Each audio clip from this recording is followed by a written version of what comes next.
Masasaya ang mga calves. Oh. Busog eh. Ito yung pagkain nila. Pinaghalong damo at saka pigs.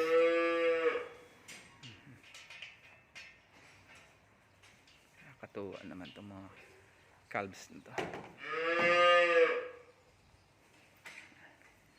Sila naman milk pa ang kanilang iniinom. Kasi bata pa sila, 5 days pa lang. Ito medyo malalaki na. Kaya pigs na, saka damo. Ayan. May halong pigs to, mga katropa.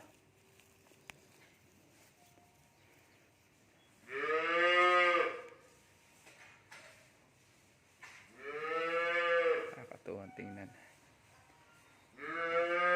Nakaka-relax sila.